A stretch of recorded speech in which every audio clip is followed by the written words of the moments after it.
Welcome to Let's Keep Crabbing, the Hermit Talk, hoping to keep the hobby sustainable so we can all keep crabbing together.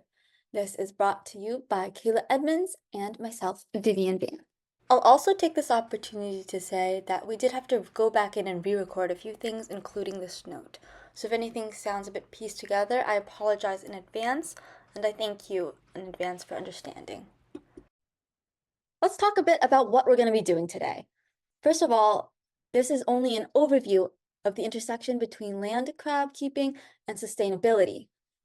We already know sustainability can have quite an effect on wild crabs, as evidenced by past CrabCon talks, such as the 2022 talk on trash replacing shells by Sean Miller.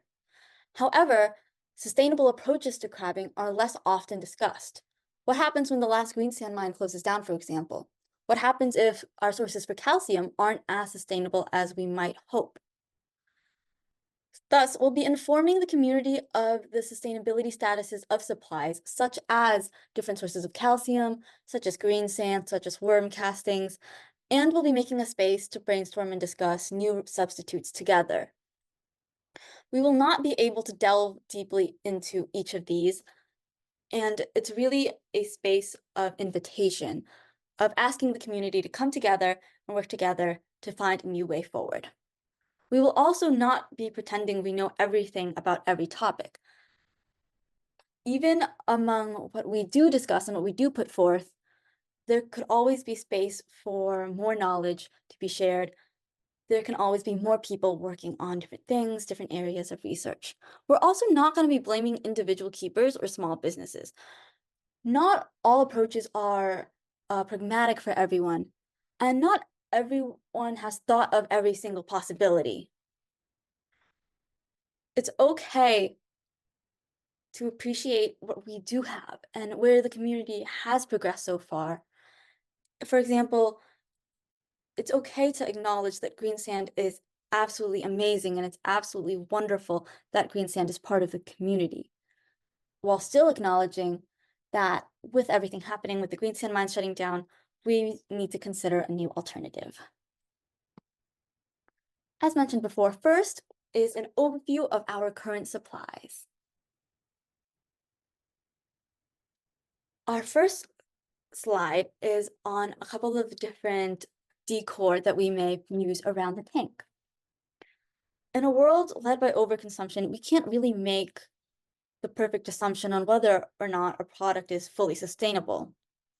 So for this slide and the ones forthcoming, we researched how the product grows, whether it's renewable, and whether it's over-harvested, regardless of whether it is renewable.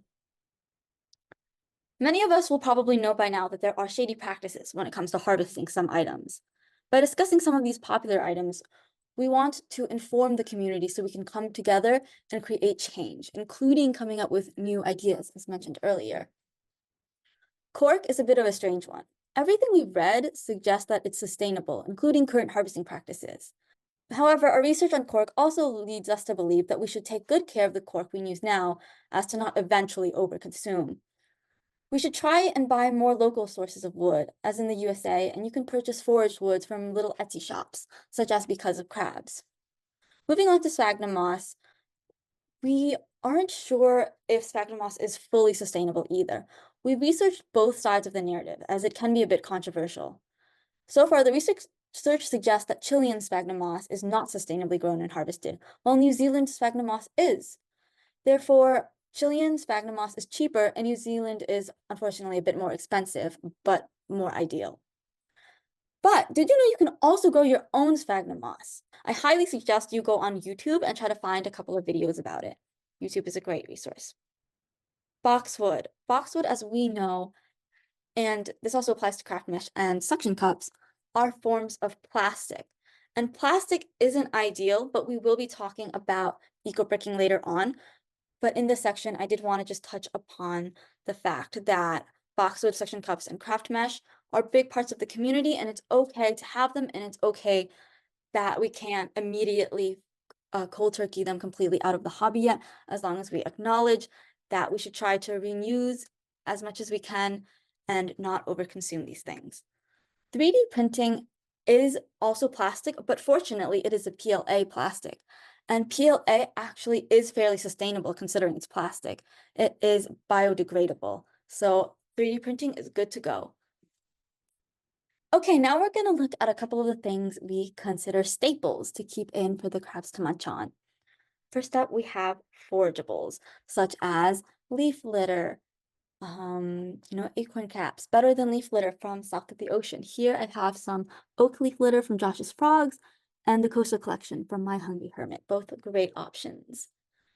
This is very sustainable, especially if you go on to My Hungry Hermit or South of the Ocean or Crab Cuisine Co. I think almost every shop, if not every Etsy shop, has some sort of foraging material. As small businesses, even though it is being foraged from nature, as small businesses, they are not going to be depleting the environment of essentials to a point where there is a negative impact. There is also poops. Of course, excrement is sustainable. How many people already get poops from local or small Etsy shops?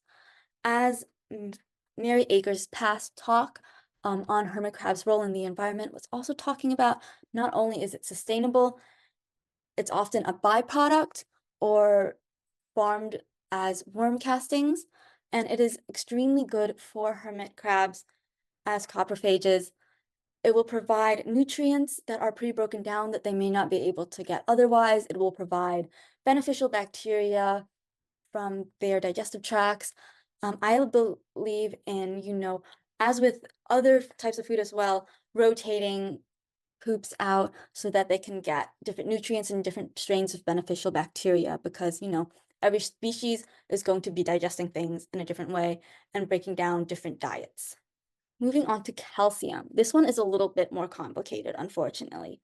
It can be obtained from sources like oyster shell, lobster shell, other arthropods. It can also be obtained from eggshells and from cuttlebone. To start off, I'm going to talk a little bit about oyster shells. From our research, oysters are a byproduct of the oyster industry. Therefore, they are considered fairly sustainable, although this can be twofold. In certain parts of the USA, which is where we are based, apologies for being a bit USA-centric, that's just another area that we invite the community to engage in. International keepers can certainly take ideas as starting points and apply it to the environment around them. Here, oyster shells are recycled to help rebuild ocean reefs. Here is an excerpt from nccoast.org. Start quote. In the state of North Carolina, it is illegal to dispose of oyster shells in landfills or use them as mulch for landscaping, since they are needed for reef building in our sounds. End quote. With things like eggshells and arthropods such as crustaceans like shrimp and lobster, all of these are natural foods for our society to consume and are thus sustainable. Hermit crabs are the ultimate trash cans after all. And I also suggest you look into a couple of the frugal feeding crab-con talks from past years. That is also a very sustainable practice. Finally, getting to cuttlebone. This one is a little bit complicated. What is a cuttlebone? Cuttlebone is the internal shell of a cuttlefish. Therefore, cuttlebone is a byproduct of the fishing industry. However, there's evidence that cuttlefish are being overfished. Here is a quote. Start quote, cuttlefish are an important global fisheries resource, and their demand is placing increased pressure on populations in many areas, necessitating conservation measures. Fisheries management policies should be regularly reviewed in light of rapid changes in cuttlefish stock status. Further, citizen science can provide data to reduce uncertainty in empirical assessments. The information synthesized in this review will guide managers and stakeholders to implement regulations and conservation initiatives that increase the productivity and sustainability of fisheries interacting with cuttlefish, and highlight gaps in knowledge that need to be addressed. So it is a byproduct, but a byproduct from an industry that, on the whole, is going in an unsustainable direction. Finally, we have green sand. Now, green sand is actually one of the things that inspired this talk in the first place. As you know, green sand mines are being shut down, as I mentioned a couple of times. Green sand is mined from mineral deposits. It's been building up over time. It contains glauconite, and basically it's kind of a combination of fossilized algae and fossilized crustaceans in some cases. We will be circling back to this and breaking it down a lot more deeply in further slides, but I did want to mention that this is unfortunately just very much not sustainable despite being a staple. Now we have a couple of other essentials apart from our staples. First up, we have the substrate, of course, that fills our tank. Play sand, unfortunately, is not super sustainable. Sand in general is being overmined from rivers a little bit. However, there is something called ore sand, and that isn't hugely applicable yet. It's not very widespread and it's not very accessible, but I did want to bring it up in terms of something that has potential for the future. There's also coconut fiber. With coconut fiber, eco-earth in particular is, as suggested by the name, very much sustainable. Not only is it a coconut husk, which is a very renewable source, ZooMed, who runs eco-earth, also works to donate to conservation groups, largely animal-based conservation groups, namely the U.S. Association of Reptile Keepers, Turtle and Tortoise Preservation Group, Turtle Survival Alliance, and the International Iguana Foundation. We also have tanks. The main thing to talk about with tanks is that, as you know, tanks are very, very reusable. So where you have the opportunity and where you have the choice between buying a new tank and perhaps reusing an old one, or buying from Marketplace, getting from a friend or a family member, that would, of course, be very preferable. Finally, we have shells. Shells are renewable because they are formed by snails. However, there are a lot more sustainability issues with that. Most shells, if you buy them from a reputable keeper, however, they are a byproduct of the fishing and mollusking industry. So as long as you buy from a reputable seller, you will be good to go. There are also a lot of programs to bring shells back into the wild. There is, Make the Switch to Nature, Mother of Crabs, Crustacean Plantation. I'm also part of a group called Sally Shares Seashells by the Seashore. We're setting up like a loan program. We're trying to donate to these other groups, and we're also trying to set up a shell restoration process. So not only can we hopefully support the absolutely amazing efforts of people like Sean Miller and Crustacean Plantation and Mother of Crabs to put shells back into nature for wild crabs, but to hopefully save some shells that would otherwise be lost. I had a little bit of extra space on the slide, so here is crab tax. This is my crabby Sydney.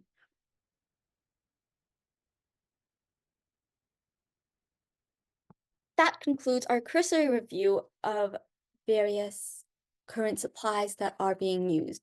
Now we're going to talk about moving forward. This is an invitation to not only try out our ideas, this is an invitation to try them out critically and to maybe suggest your own. And like I said earlier, especially in the context of international keepers, we don't know everything. We tried our best to do our research and think these upcoming ideas through in order to make them worth your time, worth listening to, worth implementing, and hopefully ideas that have potential to work.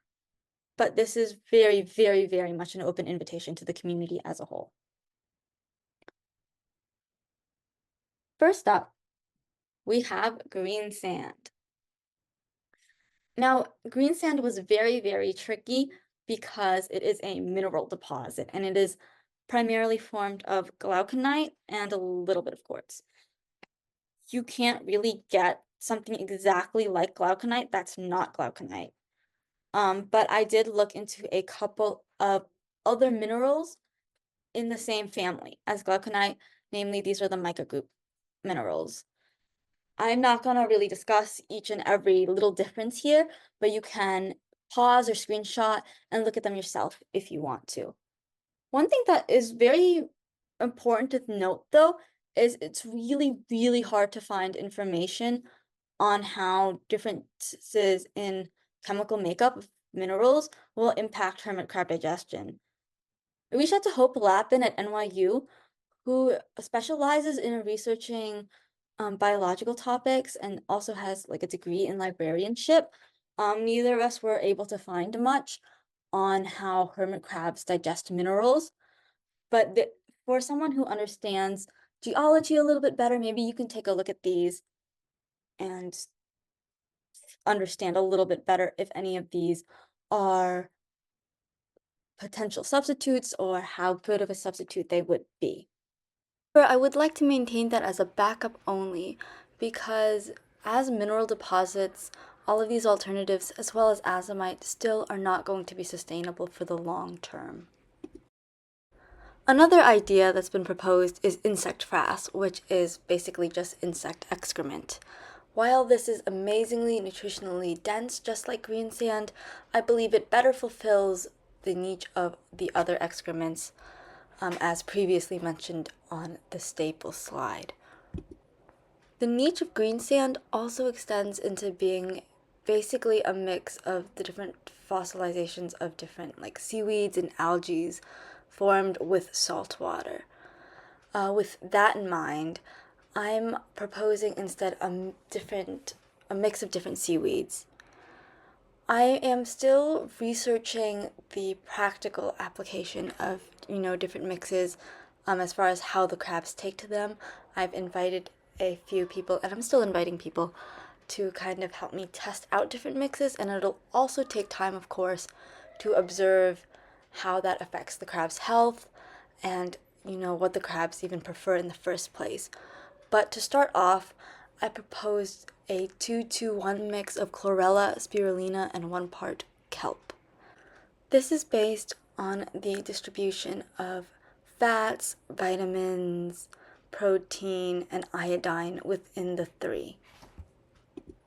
I believe that this mix, as well as making sure to supplement the crab's diet with lots of other seaweeds and algae, really tapping into that marine detritus food group, can help to replace maybe not the exact nutrients of green sand, but at least a similar role in the crab's diet.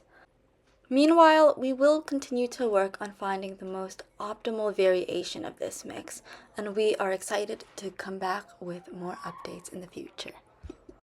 Now let's talk a bit about eco-bricking. This is when I mentioned earlier that we would be circling back to when I mentioned, boxwood and craft mesh. Not all products are recyclable, reusable, and sustainable, but they can be eco-bricked. And what is eco-bricking? Here's an excerpt from the eco-bricking website.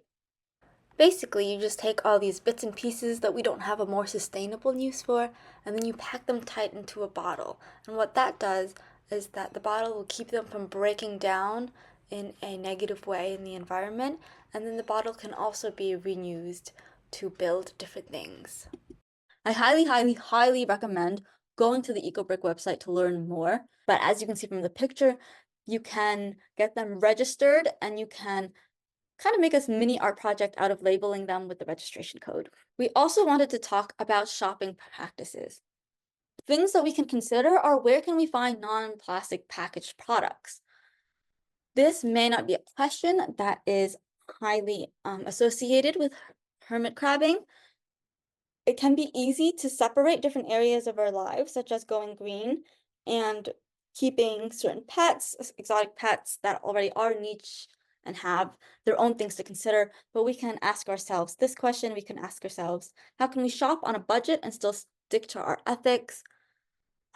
How can we make sure we are caring for our plastic items? How can we shop for plastic that has a longer lifespan? And what swaps can we realistically make, even in connection to keeping hermit crabs? For example, in lieu of plastic boxwood climbing walls, which Kayla has in their enclosure. So again, zero judgment. This is not a judgment space. Sometimes we already have things. Sometimes an idea occurs to us after we already have something. Sometimes it's just more accessible to get something that is less ideal. But in lieu of these plastic boxwood climbing walls, can we use coconut climbing walls? And again, they are more subject to mold. So we completely understand that there are different pragmatics to different things, but it's just different ideas to consider. Let's also talk a little bit about Etsy shops. We love to support the local crabbing community and small businesses in general. One of the biggest things we've seen when it comes to waste, unfortunately, is being given extra plastic spoons with our orders. Free favors are a wonderful way to tell a customer that they are appreciated, and we really do appreciate them. Some of these spoons are super cute and it's super exciting to receive, but looking at it from a bigger picture point of view, we can try to do this in a more sustainable way. One way to tell the customer they're appreciated, but also cut down on waste, would be to give the customer the option if they want a free favor or not. Perhaps a little personalization note on the order. We we have both amassed a small collection of plastic spoons and knickknacks that can sometimes be a little bit extra. Unfortunately, not everyone has access to the proper recycling services to recycle all of the little spoons that we receive, as adorable as they are. Also want to talk a little bit about packaging. It is a little bit unavoidable at this point that there will be some packaging that uses plastic, and that's okay.